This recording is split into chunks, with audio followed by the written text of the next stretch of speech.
Hai sobat terbaikku, selamat datang lagi di ruang suara di Radio Man Channel yang santai, elegan, dan penuh cerita dari masa lalu yang membanggakan. Duduk yang nyaman ya. Karena hari ini kita akan menyelami satu momen penting yang menandai pengakuan internasional bagi sang Raja Dangdut, Rhoma Irama.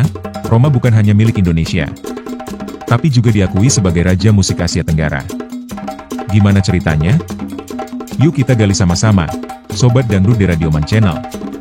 Tahun 1985 adalah tahun yang sangat spesial dalam perjalanan karir Rhoma Irama. Setelah lebih dari satu dekade berjuang dengan idealismenya membangun musik dangdut yang bermutu, berisi pesan moral, sosial, dan spiritual. Pengakuan itu akhirnya datang, bukan hanya dari dalam negeri, tapi juga dari dunia internasional. Sebuah konser besar digelar di Kuala Lumpur, Malaysia. Soneta Group tampil penuh energi. Ribuan penonton memadati tempat acara. Mereka tak hanya datang untuk menikmati musik, tapi juga merasakan semangat yang dibawa Rhoma lewat lagu-lagunya. Penampilan itu membekas kuat, Sobat Dangdut di Radio Man Channel. Tak lama setelah konser tersebut, majalah Asia Week, sebuah publikasi internasional terkemuka yang berbasis di Hong Kong, menerbitkan edisi khusus bulan Agustus 1985. Di sana, tercantum satu gelar yang membanggakan, Raja Musik Asia Tenggara, dan itu disematkan pada Rhoma Irama. Majalah ini mengulas bagaimana musik Rhoma yang menggabungkan unsur tradisi lokal dengan semangat modern mampu menembus batas budaya dan bahasa. Lagu-lagunya menyuarakan keresahan sosial, semangat religius, bahkan kritik terhadap gaya hidup. Bagi Asia Week, Rhoma bukan sekadar penyanyi, tapi juga pemikir dan komunikator budaya.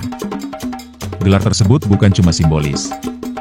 Julukan itu membuat Rhoma Irama makin diperhitungkan sebagai artis Asia yang punya pengaruh luas. Di era itu, belum banyak artis Asia Tenggara yang mendapatkan liputan atau pujian sebesar itu di media internasional. Nama Rhoma Irama sejajar dengan legenda musik dari negara-negara lain yang sudah lebih dulu mapan industrinya. Sobat Dangdut di Radio Man Channel. Tak hanya itu, konser Soneta di Malaysia membuka peluang kolaborasi lintas negara.